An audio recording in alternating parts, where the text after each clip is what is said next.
Well, welcome to Field and Rural Life Shooting News, and as you all know, Dave Mills looks after our airgun section, and each month we have some fascinating items that come through. And David, there's an absolutely wonderful selection of air pistols here today. Come on, let's go through. Where are we with these? Right, basically what we do is obviously we're at the show, and what we do is we put a pistol range on and really let people have a go with pistols. But what I always tend to do for things like these is people have got a misconception about what an air pistol is. Yeah, absolutely. Because most people think of an air pistol as the old Webley Senior, the Prim, the Webley Junior, especially our sort of age anyway. Yeah. That's the sort of stuff that I grew up with. In a way. I mean, what sort of age are we looking at on this? That sort of age, we're looking at around 1940s. I've got one or two older ones. I've got one which is an old tin plate one, which is about 1910, 1915, somewhere around that. And it literally is just literally. It is literally that. Cock it. Spring operated. And then we had the pellet, which is an actual this one here. This one's one. Yeah, that's right. And the pellet pops in the end, close it down, and then we pull the trigger, and away it goes. Really nice and simple. Very, very easy to use, isn't it? Yeah, very much like, I haven't bought it with me, but very much like the old gap pistols. Yeah. Harrington's made, and they made those by the thousands, wasn't it? Yeah, absolutely. Yeah, absolutely. They really made those by the million. And I've got a couple of three of those as well, really. I mean, when you look at these, they were really well made, weren't they? Oh, when you look at the age of it, the engineering is superb. I mean, say this one's lost a bit of colouring, and the main reason it's lost the colouring, believe it or not, that actually came out of a sheep farm up at Stratford-on-Avon. I went up there, he was buying a rifle off me for some kit, and he came out with a trailer full of old bits and pieces, and said, well, what are these worth? Typical farmer, I've got these, what are they worth? And I must admit, it was red rust when it came in, but I've lost a bit of the finish there, but it's beginning to come back. That side looks quite tight. Yeah, it does, it's lovely. It looks quite nice. Okay, so look, now we've gone on. Now, really, we move on then, probably sort of 15, 20 years. Webley Hurricane, made in Birmingham. Yep. Very much similar sort of design. Again, over the barrel cocking, spring action. Again, single shot. Just drop it into the top, and away we go. And away we go. Those are particularly mint ones because these have sat in a council storeroom for about 15 years. I mean, they are just absolutely brand new, aren't they? Just brand new. They've just never been used. And what sort of foot-pounds are these? Generally, generally it depends a little bit on how much oil's in them and things like that, but generally about 3-4 foot-pounds, something like that. So what distance are we, when we've got the target set up in front of us, what distance are we looking at? Well, really, the Webley Hurricane tends to get used a little bit for pest dispatch, and it tends to get used a little bit for stuff that really is there. For a rat or something like that that's in a cage. But in fairness, level of accuracy is 10 to 15 yards. Really, and 15 max. But you've not got enough power to really, other than for real close range dispatch. Because obviously with pistols we're limited to 6 foot-pounds of energy anyway. And there's very little that gets even remotely close to that. Because as soon as we get up to around that sort of level and we start to go over that, especially, then we're into Section 5 prohibited weapons. So then we're starting to look at some serious jow time. Right, okay, now this is certainly a lot more modern in its look. What age are we here? There we're sort of 90s, really. Made by Vira, the HW45. It's really the next one sort of on from the Webley Hurricane. Again, it's one that is touted as being quite powerful, and in fairness it is. You're up around 4.5 foot-pounds again. And again, very easy to cock. Very easy to cock. The only thing that is difficult with this is they've hit the barrel really inside there. Oh yes, when you look inside there. So it's a little bit difficult to get your fingers in there. And actually it's got quite a substantial spring in there, so it really does take quite a bit of. Yeah, it does to cock it, doesn't it? Of cocking action to get it to work. But yeah, they are an over barrel pistol. I have to say, when you look at the designs, a lot prettier. Yeah. Isn't it? Yeah. You can see that there was a definite move on. Yes. And Well, that's it, really. It is the progression, and that is why I like. Why really, when I'm doing shows like this, then yeah, a lot of people come in, and especially the older people, and they say, "Oh, I used to have one of those when I was a kid." You can remember those around. Now, and again, this moves on. This is a slightly more decorative model. It's a decorative model of that, really. The Silver Star, again, made by Vira. Obviously, you'll see that the grips have changed, so it's got a bit of an anatomical grip, so it's easier to hold. Yep. And rather than flat and slab-sided like that. But essentially it works exactly the same. It's the same pistol. They've blinged it up. Yeah. Now come on, this is the one I like. Now where are we? Right. Where are we now? Come on, let's explain this. Now we're into post-Dunblane. When firearms were banned post-Dunblane, about a month later we had a CO2 which was always on firearm certificate prior to that. Yep. Was actually taken off firearm certificate. And that is a CO2 canister. Yep. And essentially what happened was that when firearm pistols were banned, very rapidly a lot of stuff came in as air guns that essentially looked like a replica firearm. Yeah. Which to be fair, I mean that unlike though, I mean that does look like a proper traditional firearm, doesn't it? That is a licensed copy of a Smith & Wesson. Is it really? And it is a licensed copy, which really, and it's got all the badging and everything on it, which means that essentially on the very early ones, and that is about 15 years old now. Oh, is it? Yeah. But essentially what you've got is that it is a licensed copy, so you've got everything the same. So with the very early ones, even the trigger weights were the same and everything as the real firearm. They just slimmed everything way down, right, so that it couldn't be converted, and essentially it works off that. And you've got a 10-shot magazine. Now with these, I've got a really nice one because they did a kit which was horribly expensive, but that is the 4-inch version. Right. You can actually get a 6-inch barrel and an 8-inch barrel, which is real Dirty Harry stuff. And you really can be Clint Eastwood with that one. Okay, so how do we put the air cartridge into it? Essentially, what we've got is that obviously we take the magazine off because we've got to show that it's safe. Side panels slip off. This one's got a cylinder in it because I was using it yesterday. Yep. Now, if I take this cylinder out, now that's the CO2. Yep. Obviously, liquid gas. Yep. So it's cold. So if you feel how cold that's gone now. Oh, blimey, yeah. Yeah? Yeah. You see the frost starting to form? Yep. Yep. So it means really with these that if you really want to get the best out of them, then what you do is you actually get used to carrying them in your trouser pocket. Oh, right. Because just you get warm them up up to body heat. Yeah. So if you're up around body heat, then they work that little bit more efficiently.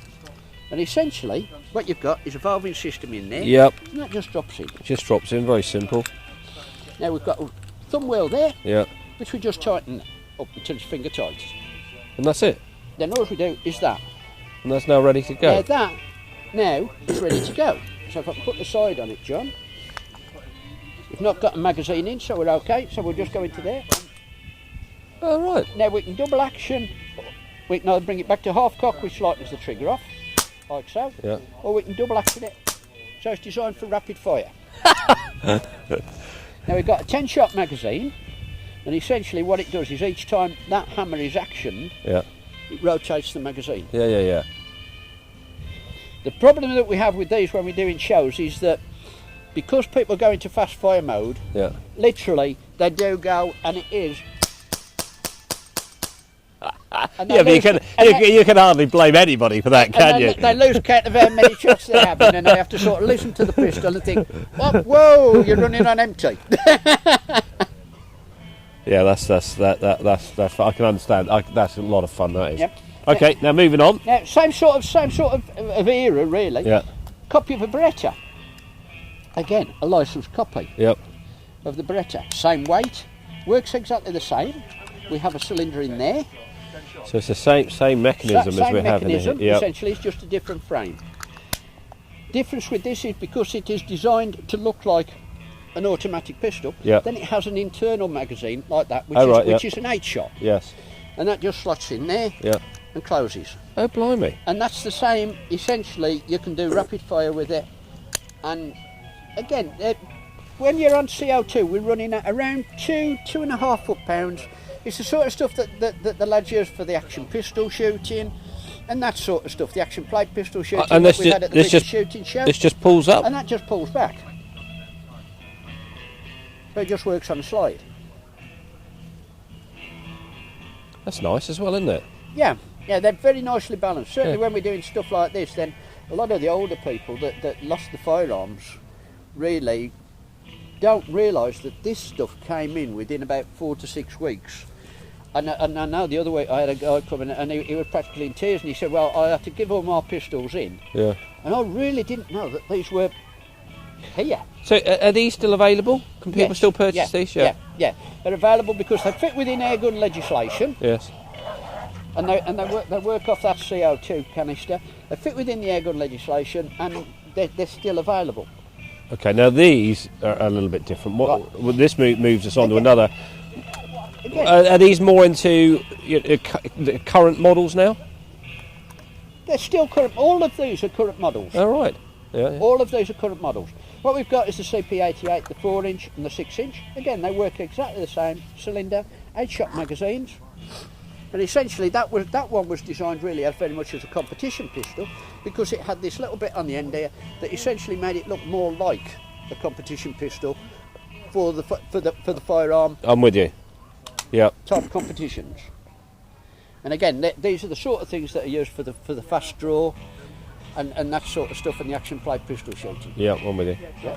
And again, eight shot on these as well. And this is the little. And that's the little cylinder. And that just drops in. Yeah, just drops in. This is just as simple as. Oh. Yeah. So look at that one. Here's that one. I'll find that one after. It just drops in. You've got a driving band there on the back. Yeah. And that drops in. Just drops in, and then essentially you just close the pistol so that. Close in there. Oh, I see, and there's the pin at the front. That's it, we've got him the wrong way, and that's it, and that just locks in. And so now they can just fire away, and then when it's empty, they just... When it's empty, you just flip that button, and out drops your mag. Oh, that's really simple, isn't it? Yeah, it is simple, isn't it? Yeah. And really, I think somewhere lying around, I've got a holster, because a lot of, like we said, a lot of the UMRX Boys Club that we had at British Shooting Show, stuff like that, they're using these sort of things all the while. Amazing. And really, well, we're still on the replica stuff in a way, or if you like, the older type stuff. That is a copy of the Colt 1911A1. Right.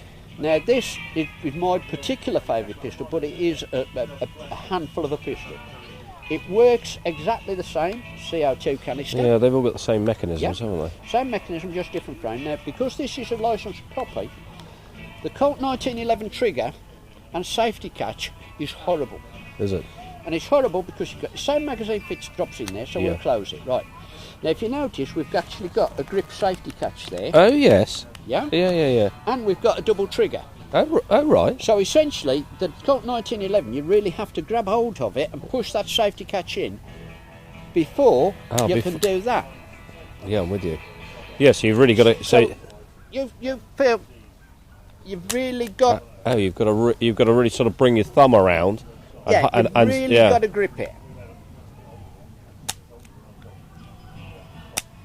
Yeah. But again, because it's a licensed copy of the Colt, then it is exactly right. Amazing, isn't it? Now, all these are... we fire these over at what distance to the targets? Really, generally, levels of accuracy, that you can get a good level of accuracy out to around 15 yards. Oh, right, okay. Much more than that, though, and you really are pushing your luck. So sort of 10s, sort of... 8 to 12 is probably the best. Yeah. Okay, now, back to the last, the final two there. The last couple here, really, that we've got, again, CO2. Now, we're into the modern stuff now. Really, that is the HK P30. As you can see, really, it works the same. The difference is that obviously now we've gone to more of a rubberised type finish. Yeah, it is. And one of the things that you notice, different weight as well, isn't it? Yes, yeah. Well, this now is a very modern model, so it is that little bit more built to be realistic at this time. And these are all still available, but I must admit they've actually gone to more that sort of a finish rather than the blingy. And bringing us on to this one? Latest one, really, is one that Gamma are doing. And they're actually doing two versions of this. They've got the PT85, which is this one, and the PT25. Now, what this has is a stick magazine. Oh, right, that's clever, isn't it? So you've got 8 shots in each end. Yeah. So, essentially, that slots in there. You have your cylinder in there. Oh, that's clever. In the grip. And the difference really is with it is that it is a blowback pistol. So essentially, that slide. Oh, I see. So every time that moves back, it brings the next one through. So essentially, there we go. Point him down and pull the trigger. Oh, yeah. Yeah, so you can see that sliding backwards and forwards, yeah? So again, you're into rapid fire, bump, bump, bump, bump, bump, and then if you're on a course of fire, you just do that, flip that round, put it back in again. And then off away you go. And away you go again. So this really tends to get used for a lot of the action pistol shooting, really when they're doing stuff, really combat style. Okay, so we've now got 16 shots in there. Shots. And how many shots will this do? Well, that, because we're on a liquid gas, essentially it works a little bit on temperature. Because it's liquid on a cold day, you're looking at probably 35 to 40. Oh, right. So nice warm day like today, certainly put that in your pocket, get it up to body temperature.